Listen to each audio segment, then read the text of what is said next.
Sejarah masuk dan berkembangnya Islam di Nusantara bukanlah kisah yang berlangsung seketika, melainkan proses panjang yang terbentang selama berabad-abad. Ia tumbuh melalui jalur perdagangan, migrasi, perkawinan, pendidikan, dan pembentukan pusat-pusat kekuasaan baru, yang perlahan mengubah wajah sosial dan politik kepulauan ini. Sejak kehadiran para saudagar Muslim dari Arab dan Persia pada abad ke-7 Masehi, hingga berdirinya kesultanan-kesultanan Islam dan munculnya para tokoh dakwah di pesisir Sumatera dan Jawa, Islam berkembang melalui interaksi damai dengan masyarakat setempat. Dalam bingkai sejarah inilah, kita menelusuri peran penting Samudra Pasai sebagai pusat awal kekuasaan Islam di Nusantara, serta jejak para perintis dakwah seperti Sultan Malik Asy-Syalih dan Syekh Maulana Malik Ibrahim, yang melalui kebijakan, keteladanan, dan pendidikan meletakkan dasar bagi tumbuhnya peradaban Islam di wilayah ini.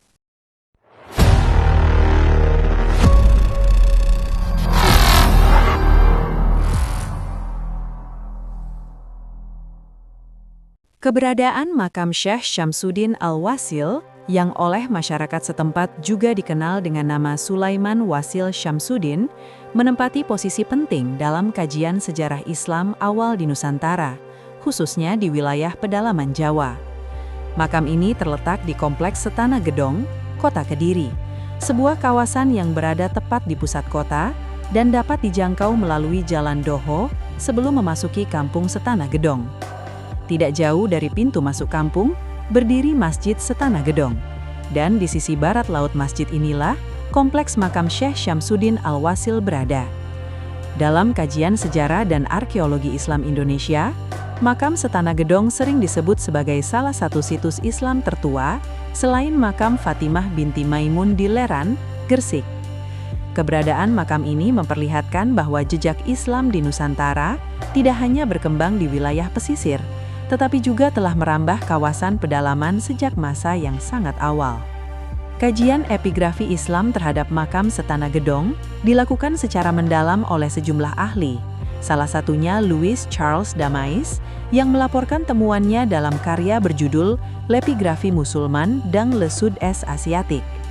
Dalam laporan tersebut, Damais mencatat adanya sebuah inskripsi kuno yang menyebut tokoh yang dimakamkan sebagai Al-Imam Al-Kamil dengan epitaf yang diakhiri keterangan Asy-Syafi'i Madhaban, Al-Abarkuhi, dan Al-Bahraini. Meski demikian, inskripsi tersebut tidak memuat angka tahun yang jelas, sehingga menyulitkan penentuan kronologi secara pasti. Secara fisik, inskripsi makam Setana Gedong terdiri atas 3 bidang berbentuk 4 persegi yang tersusun vertikal. Masing-masing bidang memuat 2 baris tulisan mendatar, sehingga keseluruhannya berjumlah 6 baris. Namun, kondisi lempengan batu tersebut tidak utuh. Sebagian permukaannya rusak, khususnya pada bagian akhir baris pertama dan sisi kiri baris kedua bidang kedua. Sementara pada bidang ketiga, hanya tersisa beberapa huruf awal dan fragmen tulisan terpisah. Claude Guillot dan Ludwig Kalus, dalam kajian mereka, L'Enigmatique Inscription Musulman du Makam de Kediri, menaruh perhatian khusus pada pola kerusakan inskripsi tersebut. Menurut mereka, kerusakan itu tampak disengaja dan bukan akibat faktor alam semata. Hal ini terlihat dari pola pukulan yang terarah dan selektif, seolah dilakukan oleh seseorang yang memahami bahasa Arab dan isi inskripsi tersebut. Menariknya, bagian yang menyebut nama Nabi Muhammad dalam frasa Al-Hijrah An-Nabawiyah tidak dirusak, sehingga menguatkan dugaan bahwa penghapusan dilakukan dengan kesadaran ideologis tertentu. Bagian yang rusak tampaknya sengaja dimartil, sehingga beberapa informasi penting, termasuk kemungkinan penanggalan, hilang dari inskripsi tersebut. Dalam analisis kebahasaan, Guillot dan Kalus menemukan sejumlah kata yang tergolong unik dalam tradisi epigrafi Arab. Kata sifat al-wasil misalnya, digunakan untuk menyifatkan kata benda dengan bentuk partisipalial seperti al-mustakmil. Kata-kata ini tidak ditemukan dalam Thesaurus d'Epigraphie Islamique, sehingga menimbulkan perdebatan mengenai maknanya. Di kalangan masyarakat setempat, kata al-wasil kemudian dikaitkan dengan sifat kesucian tokoh yang dimakamkan, seolah merujuk pada seorang wali atau tokoh spiritual yang memiliki kedekatan dengan Tuhan. Namun bagi para epigraf, yang terpenting bukanlah tafsir mistis tersebut, melainkan struktur kebahasaan inskripsi yang menampilkan 3 keterangan dalam bentuk kasus langsung untuk menjelaskan identitas almarhum, yakni Asy-Syafi'i madhaban, Al-Abarkuhi, dan Al-Bahraini. Ketiga keterangan tersebut ditafsirkan oleh Giulio dan Kalus sebagai petunjuk penting mengenai latar belakang tokoh yang dimakamkan. Frasa Asy-Syafi'i madhaban menunjukkan bahwa tokoh tersebut menganut madhab Syafi'i, sebuah madhab fikih yang kelak menjadi dominan di dunia Melayu. Keterangan Al-Abarkuhi diduga merujuk pada kota Abarkuh atau Abarkuh, sebuah kota kecil di wilayah Persia, terletak di antara Syiraz dan Yazid. Sementara itu, sebutan Al-Bahraini dapat dikaitkan dengan wilayah Bahrain atau dengan kelompok Arab Al-Bahroniyun yang pada masa lampau dikenal berkelana di kawasan Irak. Dengan mempertimbangkan keterbatasan data akibat rusaknya inskripsi, Giulio dan Kalus menyimpulkan bahwa tokoh yang oleh masyarakat Kediri dikenal sebagai Syekh Syamsuddin Al-Wasil kemungkinan besar adalah seorang alim dan mubalik yang berkiprah di wilayah Kediri pada abad ke-12. Dan bahwa istilah makam dalam inskripsi tersebut tidak semata-mata menunjuk kuburan, melainkan lebih dekat pada makna monumen peringatan yang mungkin dibangun pada masa kemudian. Kesimpulan ini diperkuat oleh Profesor Dr. Habib Mustopo, guru besar Universitas Negeri Malang, yang menelaah tokoh Syekh Syamsuddin Al-Wasil melalui pendekatan historis dan arkeologis. Menurut Mustopo, Syekh Syamsuddin Al-Wasil adalah seorang ulama besar yang hidup pada abad ke-12, sezaman dengan Kerajaan Kediri. Nama Al-Wasil tercantum dalam inskripsi Setana Gedong, sementara nama Syamsuddin muncul dalam sumber-sumber historiografi Jawa yang kini tersimpan di Museum Nasional Jakarta.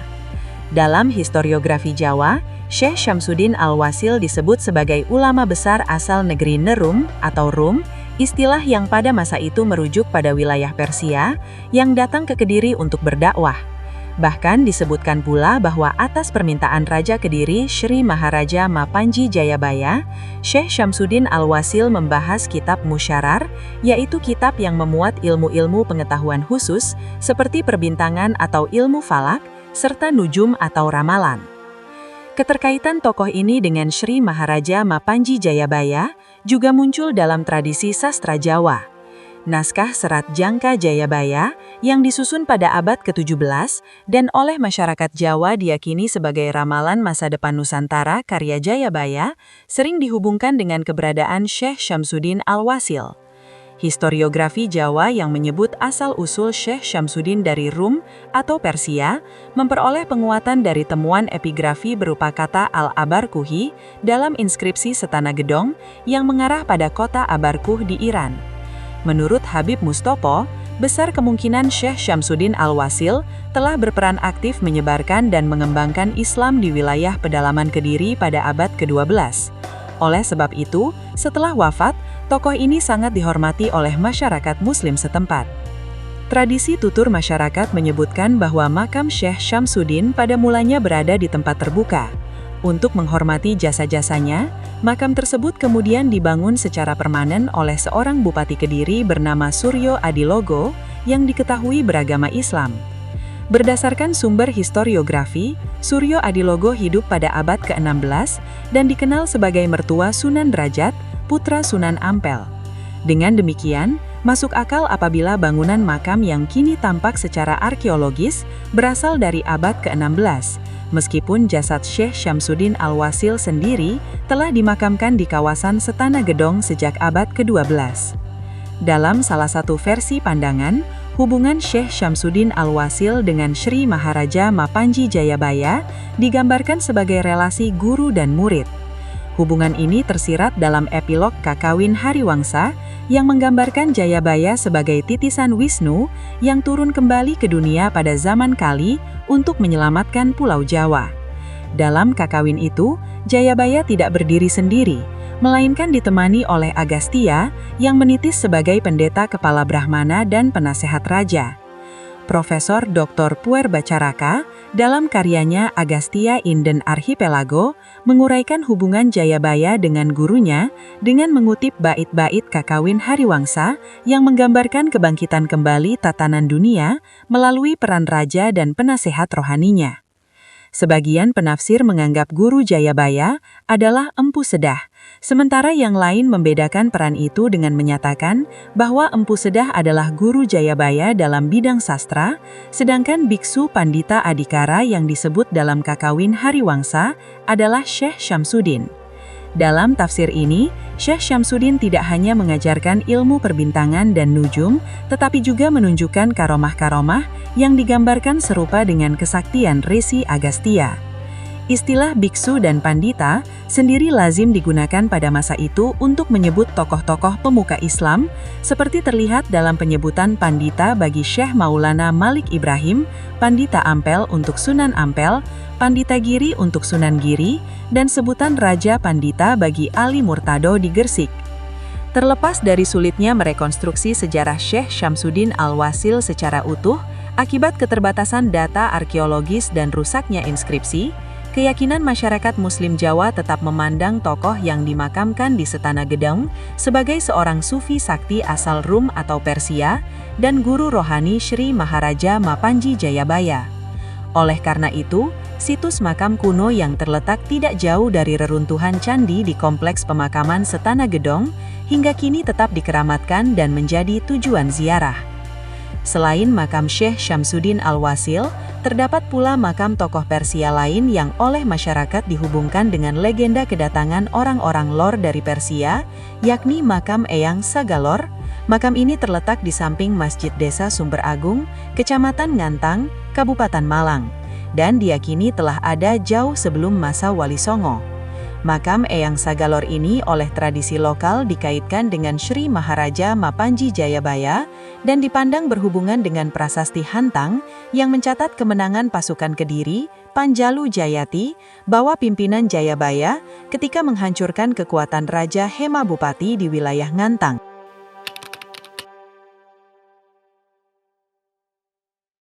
Sultan Malik Asy-Syalih merupakan sosok sentral dalam sejarah awal Islam di Nusantara, khususnya di kawasan Sumatera bagian utara. Makamnya yang terletak di Kecamatan Samudra, Aceh Utara, menjadi salah satu bukti arkeologis paling penting tentang berdirinya kerajaan Islam pertama yang berpengaruh luas di kawasan ini, yakni Kerajaan Samudra Pasai.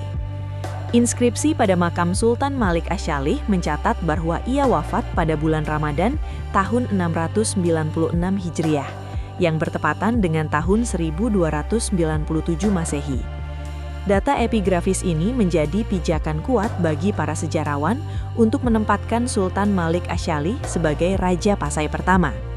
Ahahil, dalam kajiannya terhadap hikayat Raja-Raja Pasai, yang kemudian dibandingkan dengan hasil penelitian epigrafi J.P. Moket dalam De Eerste Vorsten van Samudra Pasai, menegaskan bahwa Malik Asy-Syalih adalah pendiri sekaligus penguasa pertama Kerajaan Samudra Pasai.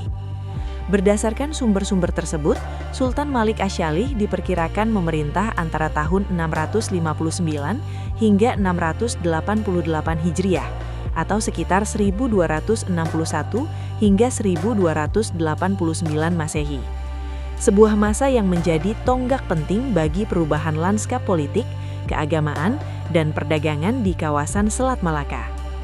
Nama pribadi Sultan Malik Asy-Syalih adalah Merah Silo, putra dari Merah Selangan atau Merah Jaga, yang juga dikenal dengan nama Mahdum Malik Abduah.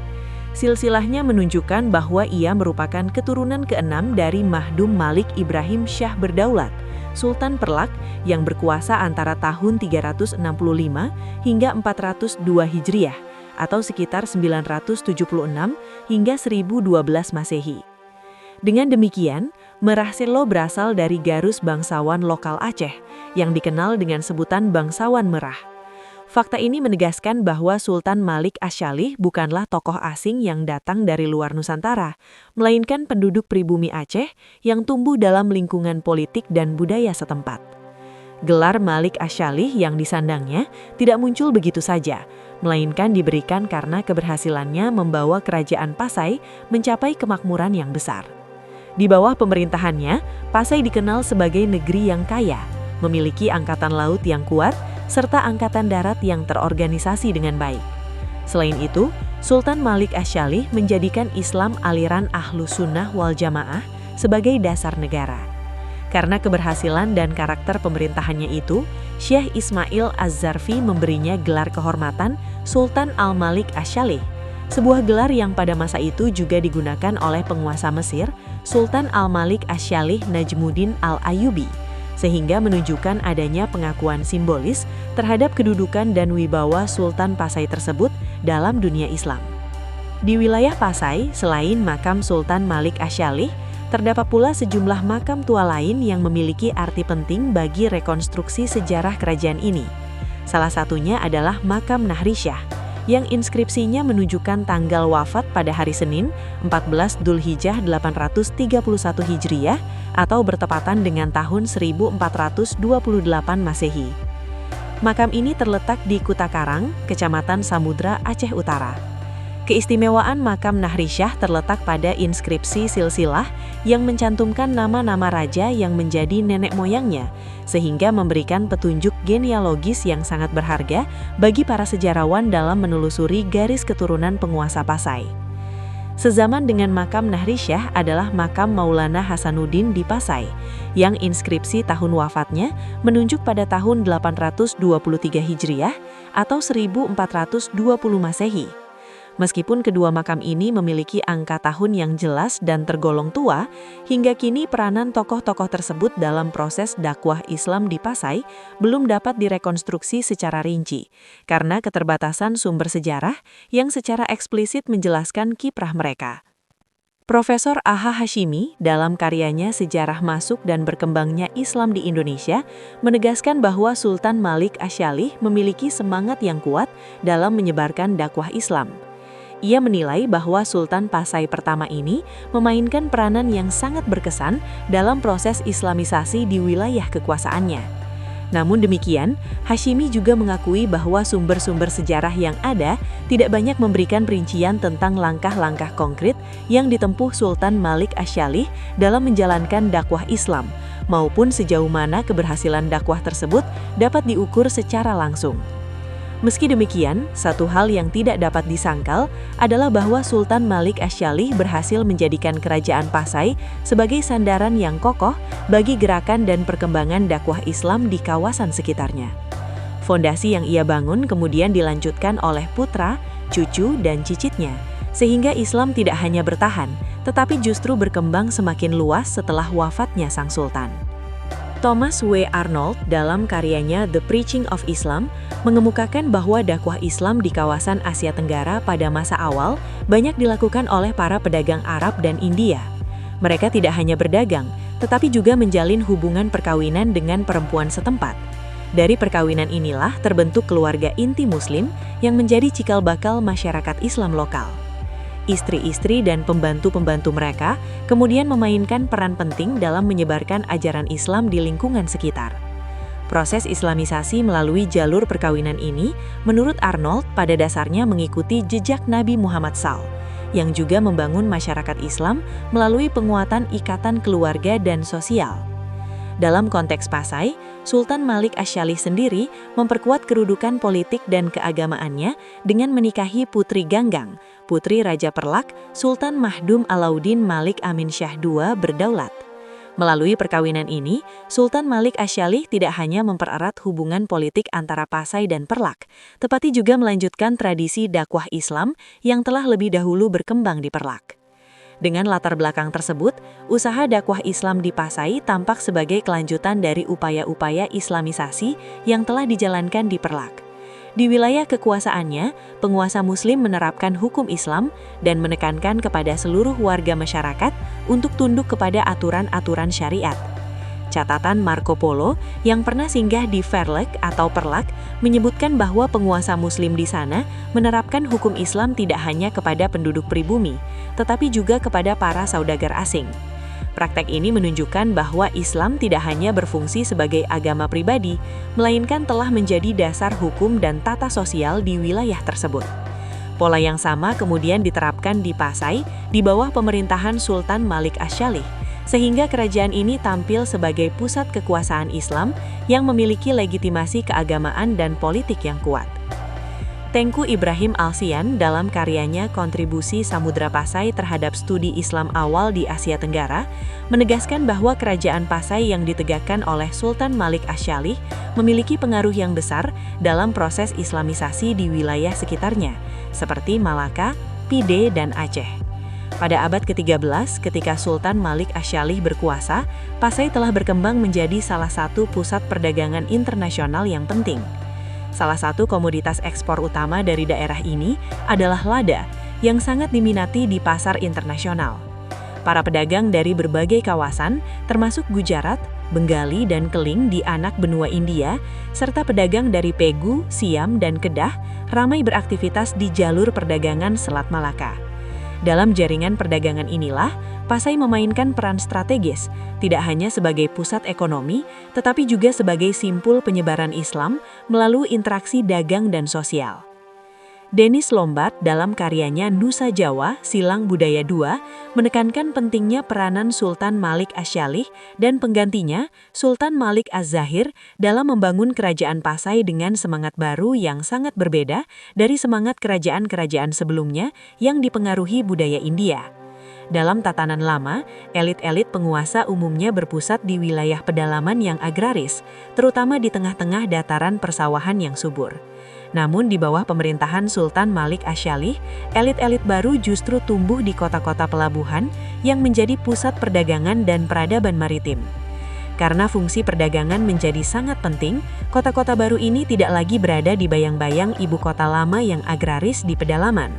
Dari sinilah muncul jenis negara baru, yakni kesultanan, dengan struktur politik yang berbeda dari kerajaan-kerajaan Hindu-Buddha sebelumnya. Struktur politik baru ini, menurut Lombard, pertama kali terasa secara nyata di bagian utara Sumatera, tepatnya di Samudra Pasai, sekitar akhir abad ke-13, ketika Sultan Malik Asy-Syalih tampil sebagai Sultan Pasai pertama.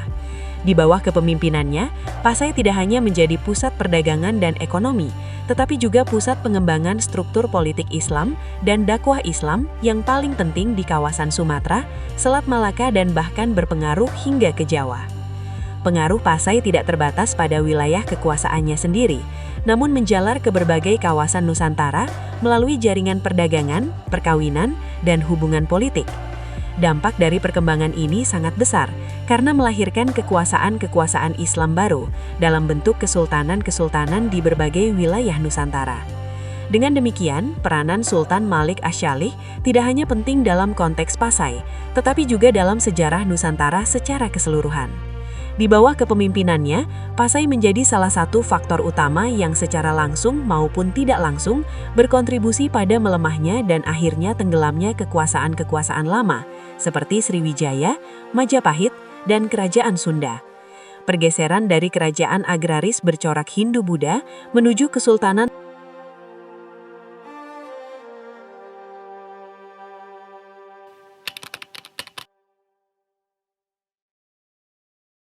Syaikh Maulana Malik Ibrahim merupakan salah satu tokoh terpenting dalam sejarah awal penyebaran Islam di Tanah Jawa. Makamnya yang terletak di Kampung Gapura, di dalam kota Gresik, Jawa Timur, tidak jauh dari kawasan pelabuhan, menjadi bukti arkeologis yang hingga kini terus menarik perhatian para sejarawan. Inskripsi pada batu nisannya mencantumkan angka tahun 882 Hijriah atau 1419 Masehi sebagai tahun wafatnya.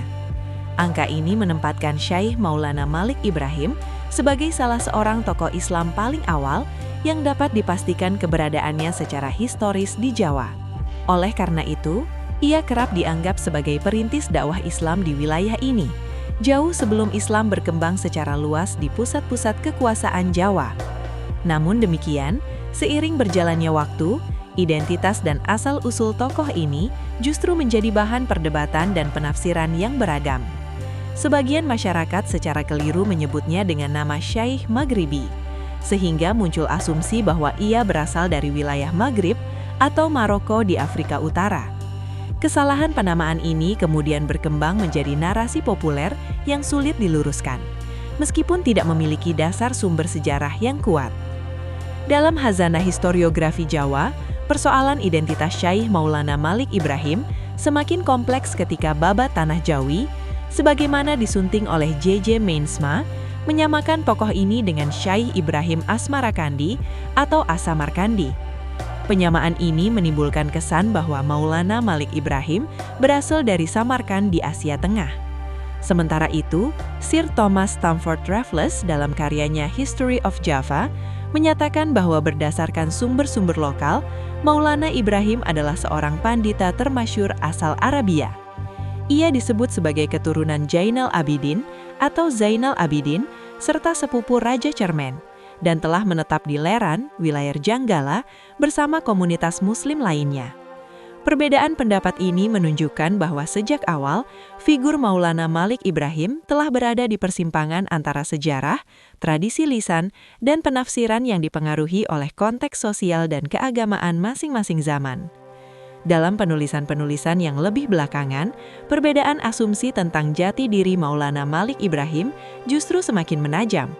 Bahkan muncul penyusunan silsilah yang bersifat spekulatif yang mengaitkan Maulana Malik Ibrahim dengan golongan Alawiyin, keturunan Nabi Muhammad SAW melalui jalur Fatimah Az-Zahra dan Ali bin Abi Tholib, turun melalui Husain bin Ali, Ali Zainal Abidin, Muhammad Al-Bakir, Ja'far Asy-Syadiq, hingga tokoh-tokoh berikutnya seperti Ahmad Al-Muhajir dan Alwi Awal, sebelum akhirnya sampai kepada Maulana Malik Ibrahim. Silsilah ini memperlihatkan upaya untuk menempatkan tokoh tersebut dalam garis keturunan suci, meskipun kebenarannya masih menjadi perdebatan akademis. Di tengah berbagai versi tersebut, kajian epigrafi memberikan pijakan yang lebih konkret. J.P. Moquet, seorang epigraf asal Perancis, melalui pembacaannya terhadap prasasti makam Syekh Maulana Malik Ibrahim yang dipublikasikan dalam The Datum of den Grafsteen de Malik Ibrahim te Grise, menyebutkan bahwa tokoh yang dimakamkan di Gresik itu bernama Al-Malik Ibrahim. Ia wafat pada hari Senin, 12 Rabiul Awal 822 Hijriah, yang bertepatan dengan tanggal 8 April 1419 Masehi. Moquet juga mencatat bahwa Al-Malik Ibrahim berasal dari Kashan, yang disebutkan dalam inskripsi dengan istilah Bi-Kashan, sebuah kota di wilayah Persia yang kini termasuk dalam wilayah Iran. Selain mencantumkan asal-usulnya, inskripsi batu nisan tersebut juga memuat kutipan-kutipan ayat Al-Quran seperti kalimat La ilaha illallah, Surah Al-Baqarah ayat 255 atau ayat Kursi, Surah Ali Imran ayat 185, Surah Ar-Rahman ayat 26-27, serta Surah At-Taubah ayat 21-22. Ayat-ayat ini tidak hanya berfungsi sebagai ungkapan keimanan, tetapi juga menegaskan kedudukan dan kehormatan tokoh yang dimakamkan. Berdasarkan pembacaan Moquet, inskripsi tersebut menggambarkan Al-Malik Ibrahim sebagai seorang tokoh yang memiliki kedudukan sosial dan keagamaan yang tinggi. Ia disebut sebagai guru kebanggaan para pangeran, Mafharul Umara, penopang para raja dan menteri, Umdatus Salatin wal Wuzara, serta dermawan bagi kaum fakir dan miskin, Ghaisul Masakin wal Fuqara. Selain itu, ia juga digelari sebagai syahid yang berbahagia dan lambang kejayaan negara dalam urusan agama, As-Sa'id Asy-Syahid Tirazu Bahaidal Daulah Waddin. Terjemahan lengkap inskripsi tersebut menggambarkan Maulana Malik Ibrahim sebagai sosok yang dihormati, berilmu, dan memiliki peran strategis dalam kehidupan agamaan dan sosial masyarakat. Ia dikenal pula dengan sebutan Kacek Bantal, sebuah julukan yang hidup dalam tradisi lokal. Inskripsi tersebut ditutup dengan doa agar Allah melimpahkan rahmat dan ridhanya, serta menempatkannya di syurga. Semua keterangan ini memperkuat pandangan bahwa Maulana Malik Ibrahim bukanlah tokoh biasa, melainkan figur sentral dalam proses awal Islamisasi di Jawa. Gw.J. Drus dalam karyanya New Light on the Coming of Islam to Indonesia menyebutkan bahwa Maulana Malik Ibrahim dianggap sebagai salah seorang tokoh pertama yang menyebarkan agama Islam di tanah Jawa, sekaligus sebagai wali senior di antara para wali lainnya. Dalam babat Inggresik, disebutkan bahwa rombongan pertama yang datang ke Gresik terdiri atas dua bersaudara keturunan Arab, yakni Maulana Mahpur dan Maulana Ibrahim, bersama tetuanya Sayyid Yusuf Mahrabi dan sekitar 40 orang pengiring. Maulana Mahpur dan Maulana Ibrahim disebut masih memiliki hubungan kekerabatan dengan Raja Kedah. Rombongan ini berlayar ke Jawa dengan tujuan berdagang sekaligus menyebarkan agama Islam. Mereka berlabuh di Gerwarasi atau Gresik pada tahun 1293 Jawa yang bertepatan dengan tahun 1371 Masehi. Setelah tiba, mereka menghadap Raja Majapahit, Brawijaya, untuk menyampaikan ajaran Islam. Sang raja menyambut kedatangan mereka dengan baik. Meskipun belum bersedia memeluk Islam, namun demikian, Maulana Ibrahim kemudian diangkat oleh Raja Majapahit sebagai Syah Bandar di Gresik dan diberi izin untuk menyebarkan agama Islam kepada masyarakat Jawa yang bersedia menerimanya. Sumber-sumber cerita lokal juga memberikan gambaran yang lebih rinci tentang langkah awal dakwah Syekh Maulana Malik Ibrahim di Jawa. Dikisahkan bahwa daerah pertama yang ia tuju setelah mendarat adalah Desa Sembalo yang terletak di dekat Desa Leran, Kecamatan Manyar, Kabupaten Gresik, sekitar 9 km di sebelah utara kota Gresik. Lokasi ini tidak jauh dari kompleks makam Fatimah binti Maimun yang juga merupakan salah satu bukti awal keberadaan komunitas Muslim di Jawa. Di wilayah ini, Maulana Ibrahim mulai menyiarkan agama Islam dengan mendirikan masjid pertama di Desa Pasucinan, Manyar. Aktivitas awal yang ia lakukan adalah berdagang di tempat berbuka dekat pelabuhan yang dikenal dengan nama Desa Rumo. Menurut cerita setempat, nama Rumo berkaitan dengan kata Rum yang merujuk pada Persia, sehingga wilayah tersebut diduga sebagai tempat tinggal orang-orang Rum atau Persia. Melalui aktivitas perdagangan inilah, Maulana Ibrahim membangun hubungan sosial dengan masyarakat setempat sambil secara perlahan memperkenalkan ajaran Islam. Setelah merasa dakwahnya mulai berhasil di Sembalo, kemudian Maulana Ibrahim berpindah ke kota Gresik dan menetap di Desa Sawo. Dari sana ia melanjutkan perjalanannya ke Kuta Raja Majapahit untuk kembali menghadap raja dan mendakwahkan agama Islam secara langsung. Sekali lagi, Raja Majapahit belum bersedia memeluk Islam, namun tetap menerima kehadiran Maulana Ibrahim dengan sikap terbuka. Sebagai bentuk penghargaan, Raja menganugerahkan kepadanya sebidang tanah di pinggiran kota Gresik yang kelak dikenal dengan nama Desa Gapura. Di desa inilah Maulana Ibrahim membuka sebuah pesantren yang berfungsi sebagai pusat pendidikan Islam. Melalui pesantren tersebut, ia mendidik kader-kader pemimpin umat dan calon penyebar Islam yang diharapkan dapat melanjutkan misinya. Upaya ini menjadi sangat penting, terutama karena pada masa itu wilayah Majapahit sedang mengalami kemerosotan akibat konflik internal dan perang saudara. Dalam situasi sosial dan politik yang rapuh tersebut, pesantren yang didirikan Maulana Ibrahim menjadi salah satu pusat pembentukan generasi Muslim awal di Jawa yang kelak berperan dalam perkembangan Islam di Nusantara. Dengan demikian, Syekh Maulana Malik Ibrahim tampil sebagai figur perintis yang memadukan dakwah Islam dengan aktivitas perdagangan, pendidikan, dan pendekatan sosial. Keberadaannya di Gresik dan wilayah sekitarnya menandai fase awal transformasi keagamaan di Jawa yang kemudian dilanjutkan oleh generasi berikutnya. Meski asal-usul dan silsilahnya masih menjadi perdebatan, jejak sejarah yang ditinggalkannya melalui makam, inskripsi, dan tradisi lokal menunjukkan bahwa peran Maulana Malik Ibrahim dalam sejarah Islam di Jawa memiliki kedudukan yang sangat penting dan mendasar. Dari Samudra Pasai di ujung utara Sumatera hingga Gresik di pesisir utara Jawa, sejarah mencatat bahwa penyebaran Islam di Nusantara berjalan melalui tahapan yang terukur dan berkesinambungan. Sultan Malik Asy-Syalih membangun fondasi politik dan ekonomi Islam melalui kesultanan, menjadikan Pasai sebagai pusat perdagangan dan dakwah yang berpengaruh luas. Sementara itu, Syekh Maulana Malik Ibrahim menanamkan akar pendidikan dan sosial Islam di tanah Jawa, melalui dakwah yang berpijak pada kehidupan masyarakat pesisir dan pembentukan kader-kader umat. Keseluruhan proses ini menunjukkan bahwa Islam tidak hadir sebagai kekuatan yang memutus tradisi lama secara tiba-tiba, melainkan sebagai peradaban yang tumbuh melalui adaptasi, institusi, dan jaringan manusia. Dengan memahami jejak sejarah ini, kita dapat melihat bagaimana Islam di Nusantara terbentuk sebagai hasil dari perjalanan panjang yang menyatukan agama, perdagangan, dan kebudayaan dalam satu alur sejarah yang saling terhubung.